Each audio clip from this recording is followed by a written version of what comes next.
Hey, friends, it's Kevin back in the Gar office here, so that's awesome. Today, our special guest is Justin Colby. So, Justin is fantastic. You're going to love this.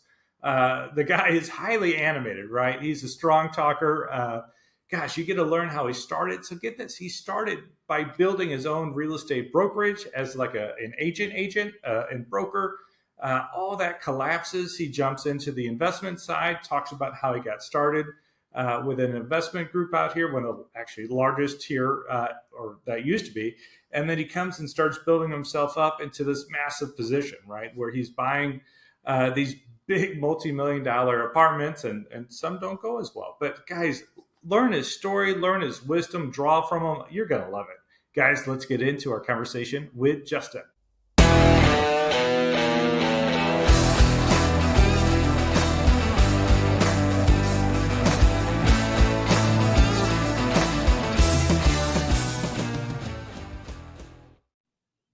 All right, we're back. Here we are. Our guest today is Justin Colby. So you might know him from speaking at live events, his socials, his podcasts, any of these things. Here is a guy who is out there, should I say, evangelizing or kind of preaching the real life side of what real Yeah. estate is. So talk about somebody who is out there on a mission. Justin, welcome to the show.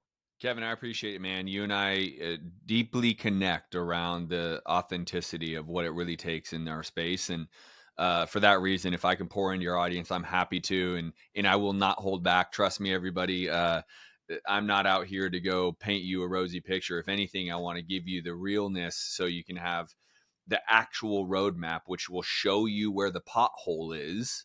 So you don't have to fall in the same pothole, whether Kevin fell in it or I fell in it. I'm on a place of I would rather paint you a imperfect picture so you know how to become perfect, right? So this is gonna be fun.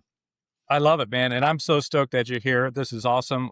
We were both speakers at the Gateway to Freedom. So Rich Groves put on this pretty awesome event. We were both speakers there. It's awesome that I get to connect with you and kind of share your story to a wider audience, or at least Yeah. our audience. So it's pretty awesome to have you.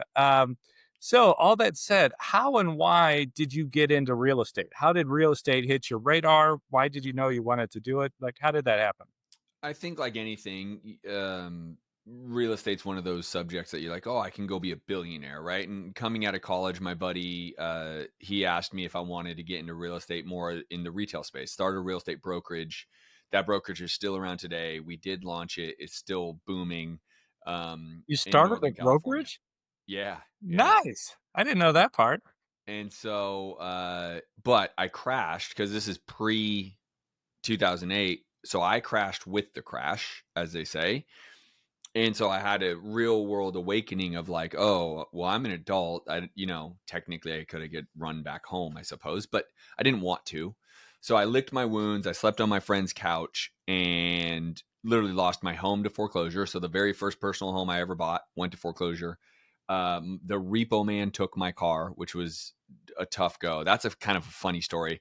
I thought I was going to outsmart the repo man. So my buddy and I, he lived in Arizona, I lived in California. We traded cars, and turns out that's a federal offense. So I would highly not recommend people doing that. Like FYI, here's Yeah. that pothole. Don't trade cars. So when the repo man started bugging my family, that's when I was like, all right, all right, all right.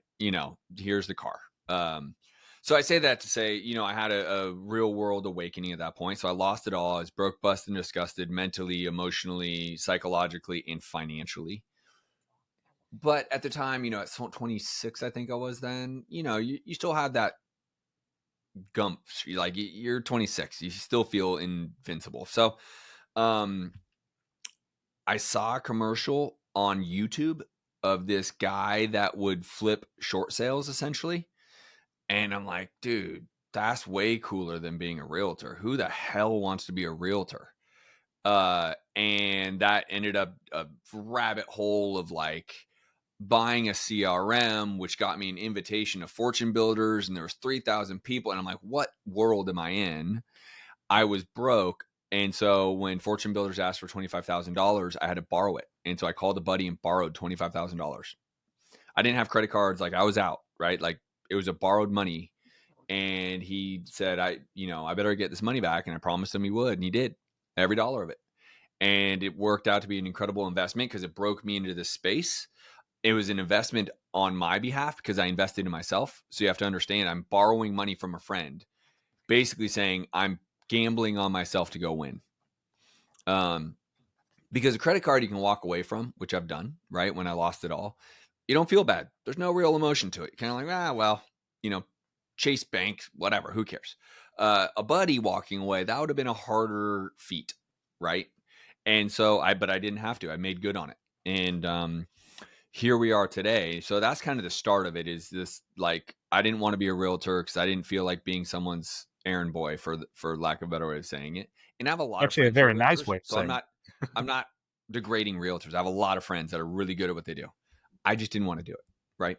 And so this was more fun, but it is more risky. And we'll talk all about that risk and levels of risk and how it can come and bite you in the ass if you're not careful. So I want to ask you this, and I'm going to ask you this usually a little bit earlier than I normally do, but in our storyline, right? So we did an episode on Eads Bridge here. You're not from St. Louis, so you don't worry about it. But it was our pinnacle discussion about this year, right? And it goes into three main points: dream, forge, finish. When America was founded, seed is shining seed, right? Connecting East and West, and really comes together. It's not a politician, it's entrepreneurs, right? In this case, it was the railroads. And they built this bridge across the Mississippi River, actually finishing that dream, right? That vision, that goal. At the time, the building materials were three things: it was wood, stone, and iron. And it had to be a mile long, had to be tall enough, the sandy loam, so it was really tough requirements. And the stuff that was there just wasn't able to build. What had to happen was forging, right? Turning the iron into steel. To do that, you need the heat, you need the pressure, take out impurities and put in additives, right? To say it simply. And then you got to finish it, right? A half finished bridge doesn't get you across a river. But the process of making steel, right? That forging moment, it's also just like in entrepreneurs, right? We need to make sure we have healthy habits, get rid of the bad habits, and do this pressure. And those bad moments really are the things that make us into steel. And if you know who it was Andrew Carnegie, that was like the project manager there. He took this hard lesson, learning about or building steel, was able to turn that into all the railroads, and then he built freaking cities and empire out of it. So it was all down to that crucible moment, which was right here in St. Louis. That said, I know one of your crucible moments, one of your forging moments, but can you share a little bit of that one and any others that you might have stumbled across? Yeah, so listen, I've done this for almost 20 years. So anyone listening to this, whether you're about to start, you're aspiring, or you are started and you're finding your way, what I would tell you is there's a couple principles that I would tell you to lean into, and then I'll tell my story. But first, go slow. There's too many people out there who are going to yell at you about go big, go fast, grow, scale. Stop the nonsense, everybody. Go make some real fucking money, right? It does no good to go be an entrepreneur to make 100 grand a year. No one signs up for that, because what we deal with as entrepreneurs is way heavier than going and getting a job for 100 grand a year. But going slow is underestimated because it's not sexy. It doesn't look sexy. You can't brag as much. You can't be on Instagram pounding your chest about look at me, look at me. There's a story that I'll try to keep very short because it's a little bit long, but there's two friends. Let's just say it's Kevin and me. We've been friends for years. There's two lots of land right downtown St. Louis. We're both going to buy them. We're both builders. We know how to develop a 100-story property. Great. Everything is the same. Everything about this is the same. Same experience level, same square footage, same material, same everything. And I just get going, and Kevin and I have a friend, Rich, and Rich is like, all right, guys, go get it. Let's see who wins and whatever. I just come out like a rocket. I start building. Things are crushing. I'm 20 stories into my 100-story building. Kevin, nothing. Nowhere to be seen. Nowhere to be heard. I'm 30 stories in, nothing from Kevin. I'm 40 stories in, nothing for Kevin. We're now 9 months into this project. Kevin's nowhere. By the time I get halfway through, 50 stories in, Kevin pops up 10 stories. So we're well into a year, and Kevin has 10 stories, and I'm going into 60 and 70. And as you can see, I'm at 100. I finished. Kevin's at 30. The storm comes our way and takes all 100 stories down on mine, and Kevin's 30 stories is still standing. Now, Rich, our friend, says the whole time I'm on Instagram, while I'm building, I'm showing everybody how great I am. Trust me. Kevin sucks. Look at me. Look how great I am. I'm 70 stories. He's 12 stories. Look how fast I'm going. Look how great I am. And I'm telling the world about it. The storm comes, takes down my 100 stories. Kevin's 30 stories still standing. Now, Rich is like, what the hell? Kevin, where have you been? Like, you were gone for over a year. We didn't hear or see from you. Kevin's answer is, I've been underground, dude. Literally underground. I've been digging down 100 stories while Justin was building up. Because I knew there was a storm that was going to come. I knew it. Because there's always a fucking storm. Storms come. This is what happens. And I wanted the infrastructure to be able to withhold and stand up to that storm. And so for me, it was more about doing it right, doing it slower. So when the storm comes, I could live through the storm to talk about it. Meanwhile, now Justin has to go rebuild, lost a lot of money, lost a lot of time, and now I look silly. So the moral of that story, slow down, do it right. Learn from Kevin, learn from me, learn from people who are way ahead of the curve and have eaten more shit sandwiches than you. Because anyone who tells you to go fast and anyone tells you about how big and scale and grow and you're not there yet, there's a time and place for that. Don't get me wrong. But if you're not there yet, then go into this business about making money, period, end of story, and do it slowly. Because Tony Robbins says it the best. Everyone overestimates what they can do in 1 year and they underestimate what they can do in 10. And if you're able to lift your head up in 10 years and have $100 million worth of real estate that took you 10 years to do, but, Joe Schmo tried to do it in 3 years, you will be in a much better place. And so I say that to say, go slow. And two very principal things that changed my life forever. Trust but verify. Write that down, everybody. Trust but verify, and inspect what you expect. If you do those two fundamental principles, trust but verify and inspect what you expect, and you layer on going slow, you are building a recipe for absolute success, indestructible success, right? Because my bigger losses, I'll give you two, and I've had plenty. You don't do this, it's the age-old saying, no one wins a championship with a clean jersey. You just don't get there, right? It's the same thing about war generals, right? Who's the guy running down the hill first? The general. But who has the most scars and whatever? The general. So I don't trust people now if you don't have scars. Genuinely won't trust you. Oh, I have a perfect deal. I've never loved it. I can't with you. Then you're not trying hard enough then. Fine. You're not trying. So one, I did a development play out in Mesa, Arizona back in 2014 or 15. Trusted this contractor that brought me the deal. Didn't verify him. Trusted he was going to set up the organization since he was a builder himself with the superintendents, and trusted he was going to do it right. Trusted that we were going to have, meetings every week and month, and we didn't. And long story short, I raised 100% of the capital. I raised $8 million and was way over my skis because the guy wasn't trustworthy. I've never developed 79 townhomes. I've never developed one townhome. So for me to go after 79 in one lump, and I raised all the capital, it was a tough go, right? And so ended up having to give that complex back to the bank essentially. And I personally lost 7 figures. The more recent one, sorry, I'm going on a story. The more recent one is 2024. I had a contractor just fraudulently and criminally would give me bids for construction that he knew or knowingly would give me that was going to be short by like a lot. So like a great example is I bought an apartment. He gave me a $750,000 bid knowing it was going to be $1.5 million to finish the apartment. So I bought it. Well, now what?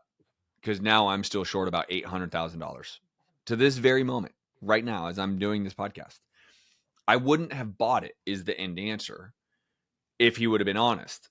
So now let's go back to what I was telling you guys about some of the key principles about success is I didn't trust and verify.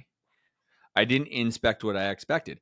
I didn't go get 2, 3, 4, 5 other contractors to bid it for me. I would immediately found other people that said this is going to cost $1.2 million, $1.3 million, $1.4 million, $1.5 million. And I would have looked at him and said, why is yours $750? Is that because what you knew? Because he knew that was the number that was going to make the whole thing go around. So because I just trusted, I didn't verify anyone else. I didn't verify whether his number was the right number. And because that one simple mistake, and listen, there are other layers to it, but when you boil it all the way down to the fundamental mistake, it is that, right? And so you sit there and you say, yeah, but Justin, how do I, and everyone wants the X's and O's of how to go get deals and blah. Awesome. My mission, the reason why Kevin has me on, my mission now is to protect your capital, protect your money, protect your profits through construction and financing. Because another part of the reason why that deal is gone so bad is the financing I went and raised was predicated on doing this deal pretty fast, given the fact that all the moving parts of the construction was already in line. Well, then all of a sudden I had to stop because I found out we're basically $750,000 short. So now the money's still ticking, which means every month I'm cutting $15,000 a month every single month, and I'm not doing anything on the property because I'm having to figure all this out. Well, now I have a debt structure that is incorrect based around the property because there's no income coming in. It's an apartment that has no cash flow. So I'm hell-bent helping others understanding how to get the right financing and how to deal with construction. Because even if you're a wholesaler, you need to know construction, you need to know financing because it makes you a better acquisition person.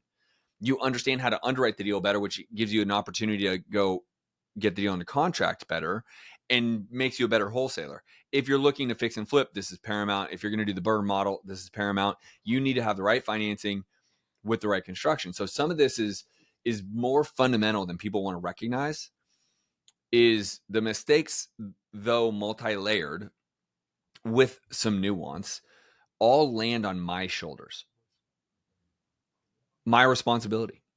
I didn't do what I needed to do as the leader of the organization to protect my organization. Why? Pride, ego. Just because I could, I did.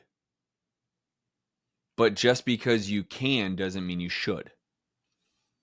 And so, I didn't run it by any of my coaches or my mentors, which that is literally what they're there. Like, I just went to meet with them 2 weeks ago, and they crawled all the way up my ass.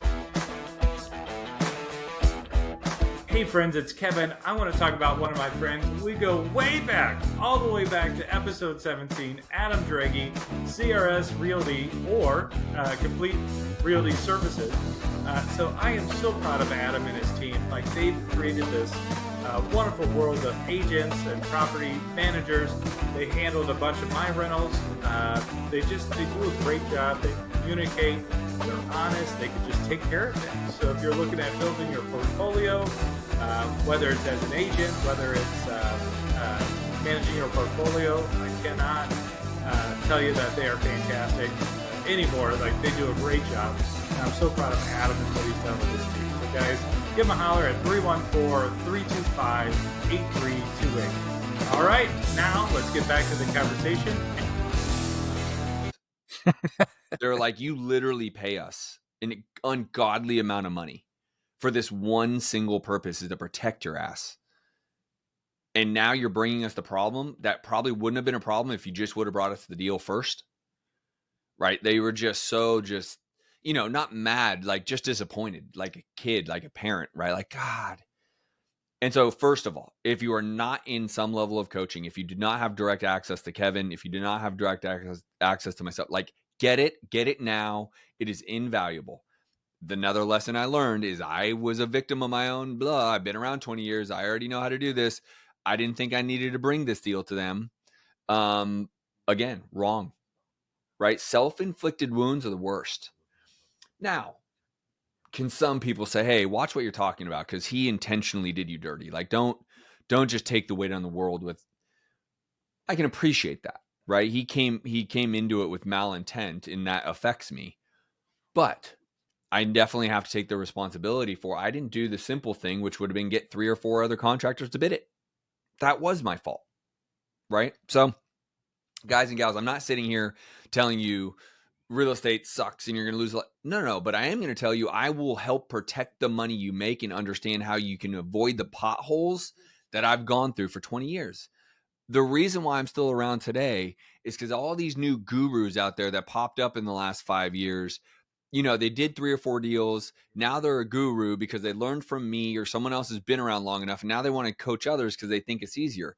The challenge is they're not taking into account the fact that now they're having other people's lives that they're holding, and they don't know shit, nothing, right? It's like a doctor who graduates med school and then immediately gets thrust into open heart surgery with no one else. Like, oh, well, now you have a diploma. No, that's not how that shit goes down. They still got to do all those years in the hospital and shadowing the top surgeons and doing all this. Like, there's no world that someone should feel like they should go into this business or any business without a coach or a mentor, not a program. And by the way, Kevin, I don't know what, like, fuck programs. I'm talking about genuine coaching, genuine mentorship, genuine advisement, because that is what can help you move your needle. Dude, preach it. I totally agree. It's like going, you don't want a nurse that went through only COVID, like for their degree where everything was virtual. No, you want somebody who's done it, held the, actually drew blood. Like Yeah. you want somebody experienced. I'm a ex-engineer, and some of my engineer people, when we, I was in a construction, they're like, "Oh, can I come work for you?" I'm like, "Great. Do you know how to actually measure or use a hammer?" No, but I'm great at it. I can make a spreadsheet, or I know, dude. No, I want the guy who actually knows how to do the thing, Yep. not somebody with a piece of paper. Like That's dude, exactly right. experience is the biggest. Pieces of paper used to be for like, hey, you did stuff. Now here's something for it, compared to, well, now we just get the education and you'll figure it out. Yeah. So And that's so you have active coaches. Are you in any masterminds now? I am. I'm in 2 masterminds of my own. Well, 3 that I pay to be a part of. And I have my own coach that I usually, like, I have a budget, just me, for about $100,000 a year that I'm willing to spend into masterminds, coaching, whatever the case may be, for what I need. It's not always real estate. It's business, or it's marketing, or it's to some extent like mindset, right? Like just getting refreshed and rebooted. But I'll make that investment all day, every day, because every time I do it, I make more money. Right? I create more opportunity. I meet new people with new opportunity that creates more money. It's over and over and over again. And I just become better. And so the journey, right? I heard The Rock one time say something like, the journey to the top of the mountain's great. And someone asked him something about, like, well, then when you're at the top of the mountain, what's next? And his answer was like, build more mountain. And I thought that was great, because no matter where you're at, like, I'm at the highest peak I've ever been at. Well, now what? Build more mountain. Keep going. But to get there, you need to take advisement from those that have done it before you, right? So even using Rock as a reference, he talks about all the other people that paved the way for him. He's big on that, right? And so I tell people, like, there's never a limit of what you should be investing on your own upgrading, for lack of a better way of saying it, right? Whether it's real estate investing, whether it's, mindset, whether it's health and wellness. I've spent a metric ton on my health and wellness recently, because physically, you're like, Justin, you're super fit. You go to the gym every day. Yeah, but what's inside? I don't fucking know. And it's more than just taking your blood. Yeah, sure, fine. I know I have high cholesterol. Okay, great. But what else is going on? How about my heart? How about my lungs? How about my organs? Like, what? And so, like, there's CAT scans, there's MRI scans, there's things that you can do nowadays that the public can go do without you having to be, a cancer patient. Like, you can go just pay for it. Because understanding how to have longevity in business and in life is paramount to me right now. Like, I want to be around for my kids. I want to raise incredible humans. I want to have a long life. I want to have a lot of experiences. I can't do that if I'm dead. Right. And so, all of you. So, like, for me, I run reilive.co. That's right. Not .com. .com is too expensive. The guy wanted too much money for that M. But like for me, I lean into my community at reilive.co because I want to coach them every day.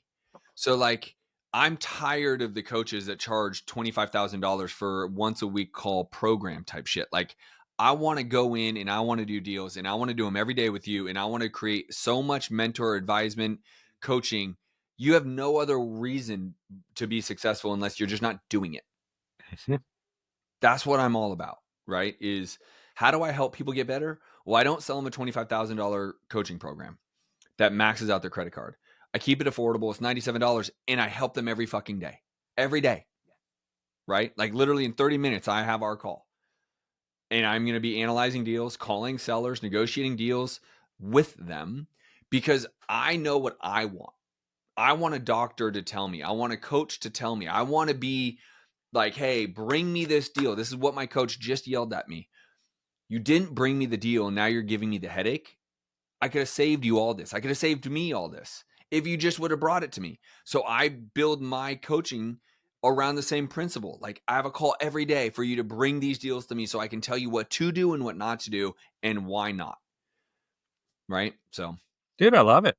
Hey, before you got into these big deals, did you start with small ones or did you go straight into big stuff? So no, tell me I've your always done rise single to this. family. Yeah, I've always done single family. Again, I started investing during the crash. So like Phoenix, you'd get homes for like 50 grand. Like it was crazy. It was in some state, some markets that's still normal, but not in Phoenix. That same home now sells for like 500 grand. Dang. And so, I got in during the crash. I got in low price point. I was living in California. And so I went to where there was lower barrier of entry at the time, which was Phoenix. Cheaper homes, easier access. And so I still to this very day do wholesaling. I still do fix and flipping. I still do. And, today's a day like we had our team meeting the beginning of the day. We have a seller in Birmingham, Alabama. He's 90 years old. He wants about 20 grand for his property. It's probably worth about 100 max. But I'll probably just buy that, and keep it as a little rental or sell it off for 30 grand. But like he wants it done, right? So I'm not going to go wholesale it. I'm going to buy it. And then maybe I sell it for 30 to someone who wants to hold it because it will take some work, right? So then it's the amount of brain damage versus value, right? Like could I maybe just take 10 grand right now and be done? Or do I want the rental? Does the rental really impact me? So those are the decisions. But if you're new listening to this, I would encourage you two things. Wholesale first. I don't care if you've done, I don't want you to become wholesalers. A lot of people are like, oh, I want to fix and flip. And great. You need to do that. Get there. But just to prove to yourself that this is real, to give yourself confidence, to give yourself certainty, go transact a couple. Understand how to underwrite, understand how to negotiate, understand what the buyers are looking for. I would encourage you to talk to these buyers in a way of like, hey, what does your model look like? Why did you buy this deal from me? I'm happy you bought the deal, but are you buy and hold? Are you the burr model? Are you doing like, what is your, learn that way, right? Don't just sell a deal to a buyer and not actually talk to them about what their model is. Understand their model, right? And so always start wholesaling. So if you're starting, that's what I would tell you. If you're ready to make the leap, you need to be a part of my Protect Your Profits program. And the reason why I say that, it's all about money and it's all about contractors. We give you the paperwork, we give you the trainings, we give you the 4 real contractors. And the reality is 99% of the shit that has gone wrong in my business dealt with construction. 99, which is crazy, right? It's because I, got taken by a contractor or didn't understand the value of what I had or didn't understand the cost of the money for the construction. Like, understanding that is paramount, right? Now, can people get lucky? There's probably people listening, oh, Justin, I don't know, I flipped 5. I made money on all of them. I don't know what you're talking about. Go do 50. I don't know what to tell you. Like, it's just a matter of time before something painful happens. And what I don't want you to do is look back to this episode and make that a dot of what you should have done but didn't do because you thought you were a badass, right? That's what I'm trying to help people avoid these days. Don't do that. Do you think it was harder getting started or to scale? Scale. By far. What obstacles did you bump into? every obstacle that you come into as a newbie and when you're starting, you just have more commas, zeros, and Yeah, I was gonna say 3 more zeros at right. the end. So newbies have it easy. They don't know shit about shit. Like it's almost like you ever see that meme where a little baby's like walking up to a bear? That's like a newbie investor. Like you don't know what's wrong. You know, everything's golden, everything's puppy dogs and rainbows. You're like, I don't know. Someone said to call this list. I called this list. They're fucking easy. Like Yeah, you don't you know. want to scale, you have so many different layers and nuance to that, right? Like people, are you a leader or are you a manager? Now that takes self-reflection. Now you need to go study, get a coach, go understand what it takes to be a leader versus a manager. If you are going to be a manager, then you need to go find a leader. Like there's just so many different nuances at scale. So what I try to do is I hate the word scale, frankly. I think it is way overused. I use the word grow. So, right, like so you start a business, you build the business, then you grow the business, then you scale the business. But everyone wants to go from you're a newbie to scale. And I'm like, what the fuck happened to build and grow? Like, where's that? Right? Because you got to build the foundation. I told you that story about the skyscraper. No one's building the business anymore. They're just going, they're just growing or scaling. And they miss so many different layers and nuances of this whole thing. Right. And so, not even close. Starting is so much easier. Now, some people sit here and, Justin, you're an asshole. Starting's hard. And I don't know. Then pay someone to tell you and show you exactly what to do every single, like join my, it's $97 a month, people. Go to reilive.co. It's $97 a month. I'll talk to you every day. Like stop the excuses. There's resources. Kevin will do whatever Kevin does. Like don't give yourself an excuse and then don't point the finger to me because I'm actually giving you the real shit about how easy it is to start when you're finding it difficult. You're finding it difficult because you don't know what to do. You don't know what to say. You don't know how to underwrite. You don't know how to make the offer. You're scared. Your fear of judging. Your fear of, what if I'm wrong? What if I fail? Stop it all, dude. Get with people who will encourage you. Get with people who will lift you up. Get with people who will like help you do these things. I love it. I feel like I'm just sitting back listening to me. I'm like, well, this is great. Check this guy out. Yeah. So along this way, right? You've talked about a couple of the major hiccups you've had, right? Usually these large scale apartments, etc. But give me a timeline here, like what's going on in your own life, right? You said you're married, your kids. Like, Yep. how did these deals affect your home life, and how did your home life back and forth on this? It's a great question. It's funny. One of the masterminds I'm in, we just had one of our meetings, and part of the masterminds I join is true transparency. Like, no bullshit. You don't need to walk around with an ego. Like, give us the real shit, right? Because everyone in there can help, right? They've gone through it before. They're going through it right now. They have a whatever. So, one of the questions they ask is this: like, how's your wife, right? And my answer is interesting. It could be her cultural upbringing. She's Cuban. Oh, nice. It could just be who she is internally. But I am blessed to have a wife that just is there. I'm going to support. I'll be here. Like, do what you need to go do. Right. And it is a blessing because I know through friends and colleagues, there's not all women created the same. Right. Um, the challenge I have personally isn't my wife or kids. It is me. I want to be a very present dad. I want to be a very present husband. I want to be there all in, all day, playing full out. But given the challenge that hit me with 2024, I find myself way more in my business now than I have been in years, like way more, not even close. And it's because of the challenges and the fires that I have to put out, right? And that doesn't allow me to be kind of the husband or father I want per se. Not that I'm not loving and there and whatever. It's just like I want to be like super husband, super dad, right? And so it's more of an internal like, okay, that's just not my chapter right now. It's not my season. I don't get that. I don't get that luxury, right? My season right now is to put my head down and work, and I'm okay with it. There's not many people that I look up to. There's not many people that have been there before who haven't gone through this type of rodeo, right? Who say, "Hey, been there, done that. I get it. Here's some suggestions. Here's what got me through. Here's what I navigated. Here's some connections. Blah blah blah." Right? And I lean into that. The reality is, I do my very best to be a very present person, but it's not my wife. It's not my kids that, from time to time, listen, my 4.5-year-old daughter, Daddy, why do you have to work so much? I want to play more. I'm like, okay, I do get that. Right. But I think all kids want that. Right. And so, but I still put my daughter to bed every single night. I still take her to school every single morning, and essentially do the same thing with my son. So I wake up at 4:30 in the morning.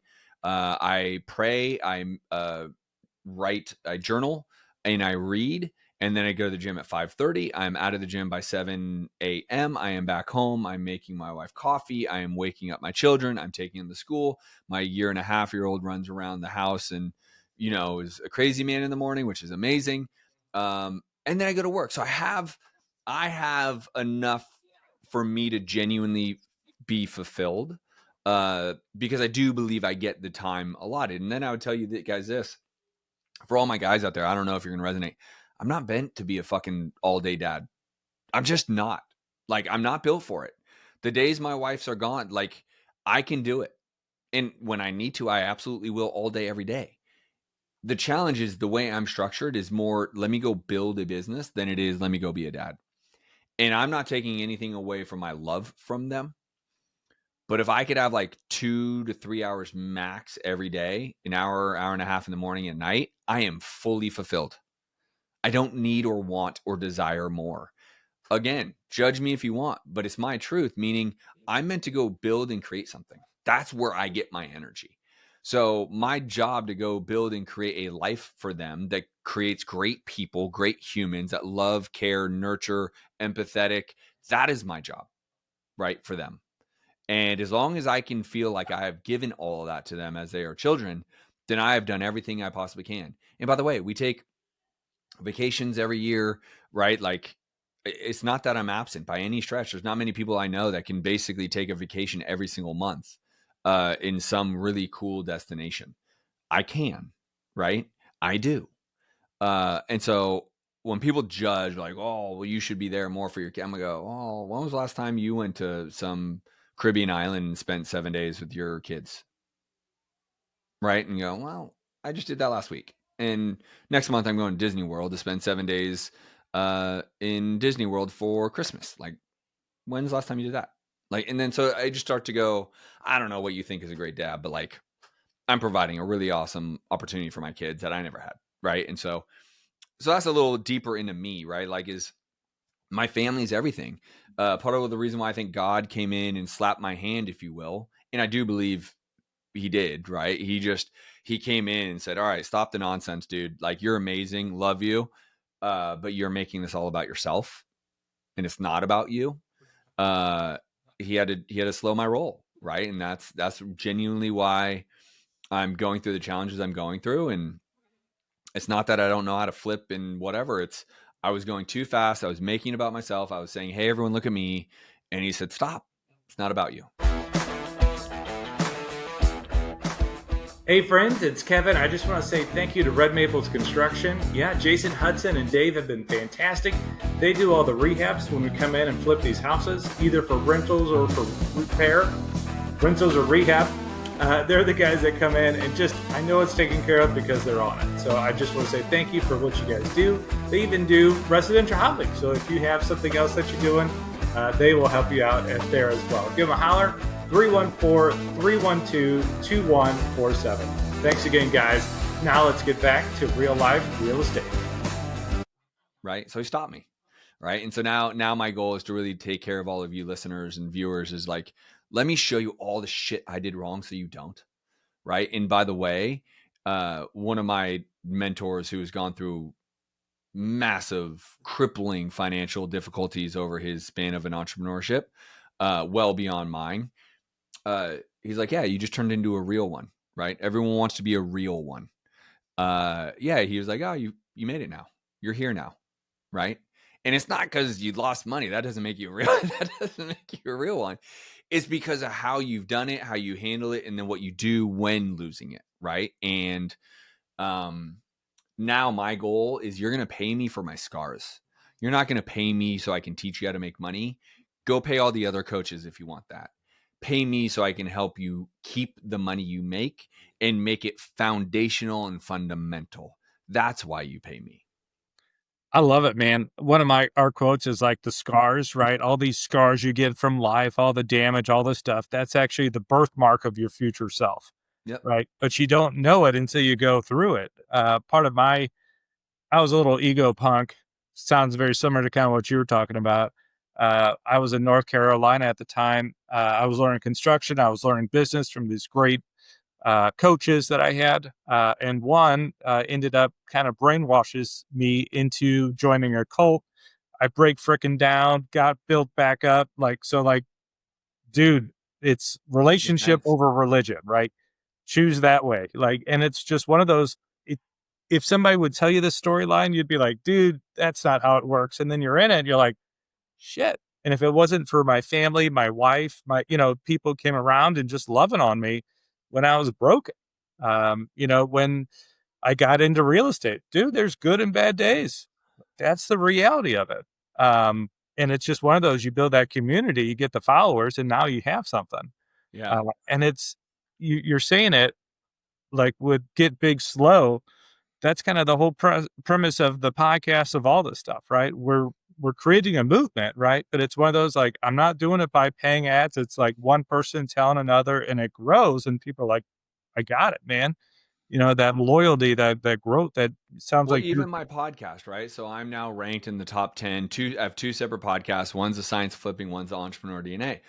I've done it for 13 years. nice. And finally in 2025, I've hit the ranks of like the top 10 in business, the top 10 in investing. But for 12 years, no one fucking knew. No one, right? Like, obviously, I'm here now and people are like, well, how have you done it? Well, I just kept eating shit and kept going and did it slowly and did it steadily and kept going and didn't quit. That's how I did it. I didn't do anything different there. But people don't recognize that, right? And so, uh, slow is better. Build slow, build big. Don't be in a rush. All those people who want to quit their jobs, fine, but create the level of income that you can quit your job and still be able to pay the bills. Like, just slow is better, man. So when you're going through this, right, these evolutions, etc., and when you're taking that shit sandwich little snack break there, Yeah. do you have a quote? Do you have a book, a movie, a poem, a storyline? Is there something you tell yourself, an affirmation? That's one of those, like, all right, man, that's right, let's go. Like, is there something like your positive self-talk? I pray every night. I wake up every morning and I journal, and part of my journal is what are 3 things you're grateful for.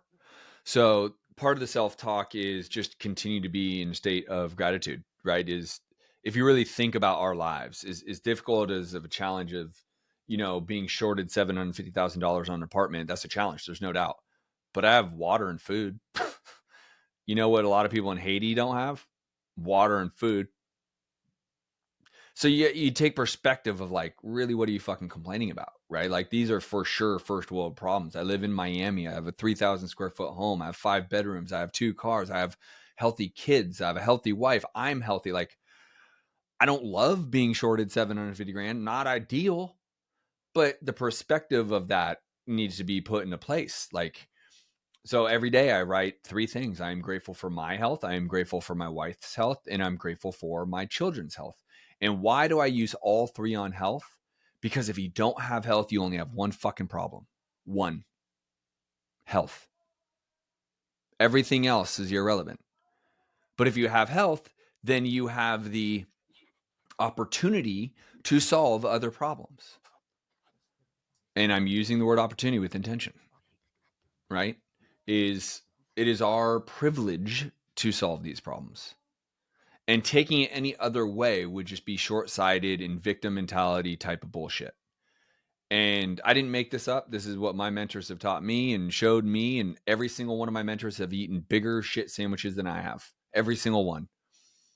So in perspective, I know I can do this because I surround myself with people that play at a bigger level and have lost more than I've ever lost and have lost more than I've ever had. And they're still making more than I ever have. Like, so I just go, well, if they can do it, I can do it. So I don't tell myself, like, I don't rah myself, which I actually kind of love when people do, because I just think it's cool. Like, look at yourself in the mirror and do, affirmation. Like, I love that. But I'm built a little different. I even when I lost it all back in 2008, I still had this kind of shoulder shrug mentality. Like, I'll make it back. I'll get there. Even going through what I'm going through, it's like, it'll take some time, but I'll be back. Not a big deal. Just keep pushing. So I just have that. That's a little unique to me. I can't tell everyone that that's like the answer. Like, shoulder shrug it off. I wouldn't say that, but I have found myself surrounded by some incredible individuals, and I'm grateful for the fact that I, like, again, you boil it down, like, there's one big thing, and it's health. And when you are unhealthy, you really only have one problem. So be grateful for the other problems you get the opportunity to solve. Dude, I love it. So we talk about our three main pillars. Most important real estate is between your ears. Your personal drives your professional. It's all about real estate, or it's all about relationships. It's relationship with self, relationship with others, and relationship with things. So like you're hammering that point about health. And I love the quote, if you don't have your health, you have one problem. Yeah.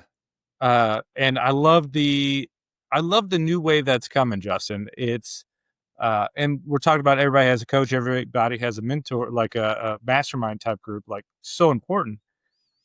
I'm now doing our blood work ahead of time, not when I'm sick, but when I'm healthy. Like, okay, what can I adjust now? Diet, exercise, whatnot, so I don't have blank, blank, blank, blank.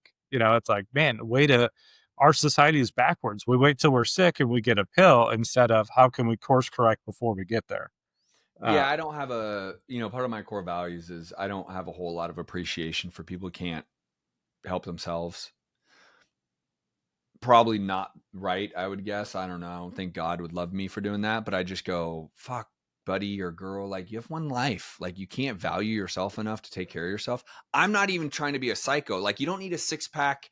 You don't need to be Mr. or Mrs., universe fitness girl. Like, I'm just saying, like, live a healthier life. Like, you don't care enough? Like, what the fuck? Like, I had a donut with my daughter this morning. I'm not perfect, but like a donut versus like having a donut, then going to McDonald's and having pizza and then having soda and then having ice cream. Like, there's just lifestyle shit. So anyways, Yep. I have a appreciation for health because I just want to live a long life, not because someone forced me to.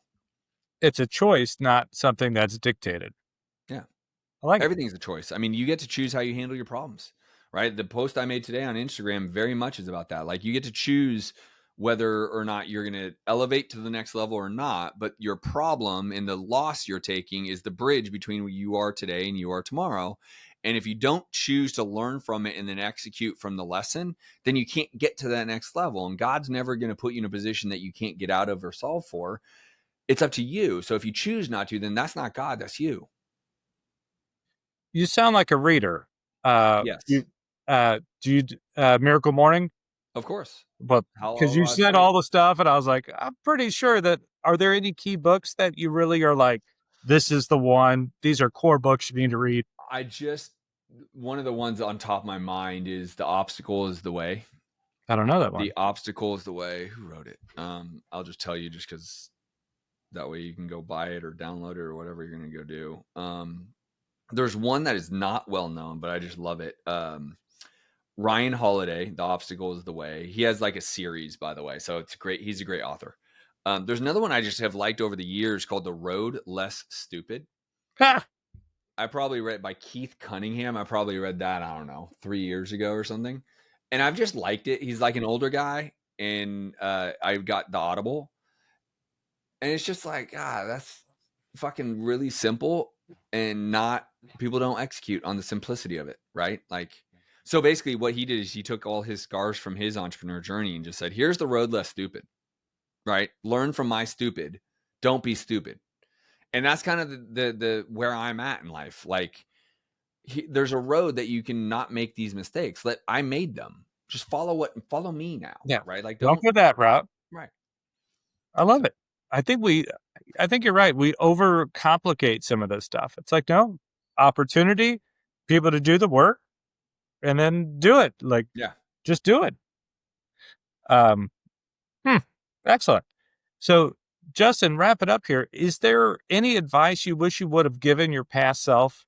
Like, you have coaches, mentors, all this stuff. Is there something you wish you would have told yourself when you were younger? I don't know. I would say this. I don't know if there's something I would tell myself when I'm younger per se, except for the two principles I mentioned continue to come up in my life, which is trust and verify and inspect what you expect. And they're simple, and everyone has heard that before. But if I could have been a younger man and understood that and genuinely practiced it on all of my things, the troubles I have found myself in with bad deals, bad flips, bad lenders, bad contract, whatever, I wouldn't be there because I would have slowed down and I would have trusted, okay, Kevin gave me this great referral. I trust Kevin. He must be great, but let me verify if he's great. I'm going to go get 3 more, right? Or whatever the case may be. And so there's probably a lot I would tell my younger self. And one of them just be like, be you, kid. Like, don't try to fucking be someone else. That was something I did too much of too early in my life. Like I was trying to be other people and be this guy and be exactly who you are. Be you. And what comes from that is the people who are going to be attracted to you and gravitate to you, and it's going to create authenticity, and that's just even better. So be you, kid, would be like a saying I would give myself. And then in business, like, hey dude, you're going to go through a lot, but trust but verify and inspect what you expect. So did you make those up? Like, are those your sayings? I don't think so. Trust but verify, I feel like I've heard a lot. I couldn't tell you where. I wouldn't be able to. And then inspect what you expect, I wouldn't be able to tell you where I've heard them. I just feel like I've heard them a lot. Yeah. Maybe I've taken it and I made it my own. I just don't realize it. I don't know. And then just if people want to follow you, like, where do you want people to go? Your socials, your podcast? Yeah, the Justin Colby on Instagram is the one I produce the most content on. The Justin Colby. I do YouTube's as well, and I have my podcast. But you'll see all of that within the Instagram format, and then you can go from there. So obviously, thank you for being on the show, but we are wrapping up 2025. It's kind of crazy to think it's this far in. But do you have any big plans for next year? Like, what's your next big thing that you're working on? Great question. So I am in a season of refining that, right? Because I've come to some level of conclusion of who I am and who I'm not. And that has changed how I'm going to be looking at things going forward, right? I've defined I'm not the operator. I don't want to be the operator. I don't like it.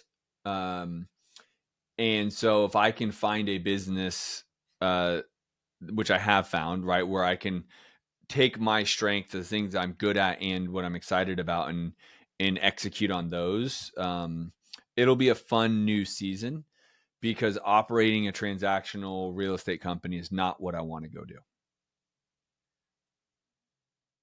I love it. Yeah. So I'm in yeah. Justin, Yeah. it's been great having you on. I appreciate it. I want to make sure you have your time commitments here. So, dude, I Yeah. want to thank you for jumping on, sharing your story, sharing your life with us. Thank you so much, Justin. We'll talk soon. Thanks, buddy. Kevin, appreciate you. All right. I told you you'd love that one. Man, is he not a fast talker and just strong with importance? I love it. Let's take a look at some of our keynotes here. So, one, the fact that he started a real estate brokerage as a retail agent. So it kind of sounds like he's not an agent anymore, but that's how he started. He started big. I love it. But man, the massive reset, man, he gave it all away. His house, his personal house, and his personal car. A lot of times, a lot of us are so scared to make a mistake that this would ever happen. And this, in his storyline, that's just a little bleep, right? That's just the opening credit. Like, okay, like if it was a Star Wars movie, it would just be on the little scroll. It wasn't even, part of the story, right? Right? It's just like, all right, all this stuff happened. Let's move on. But here it is. Like he found his calling. It was off a YouTube commercial, right? And then he got into the investing side of this world, and he just started. His advice about going slow and his story about building 100-story building. So many things we could pull from this, right? So many good iterations about building that foundation. And that's where really invest in yourself, right? Get those coaches. We could elaborate it more, but it was like, your health coach, your doctor coach, right? Your blood coach, right? All these things are different coaches, right? Find the people who care. Find your accountability partner, people who hold you accountable for working out, all this stuff. I love the fact that he talks about being a leader, right? That is a huge part of what we talk about, right? Because entrepreneurs are leaders, right? We're out there, people are watching, whether it's our wife, whether it's our kids, our family, our neighbors, they're watching. And that's where we need to be a leader. We got to build it up. And don't let your pride and ego be the things that pull you down. Um, I like that he didn't like the word scale. He likes the word build and grow. Love it. I love it. But I mean, this whole idea is go slow, build it right. He was talking about his podcasts, which are now in the top 10. Fantastic, Justin. That is great. But he did 12 years to overnight be successful in that, top 10. But people forget about those 12 years of pouring out content. Love it, man. Love the book recommendations. I'll go grab those. But also, I love your ending comment there. Just be you, kid. Be you, kid. So, guys, I hope you guys take that to heart and have a great day. Have a great rest of the year. And remember, just be you, kid.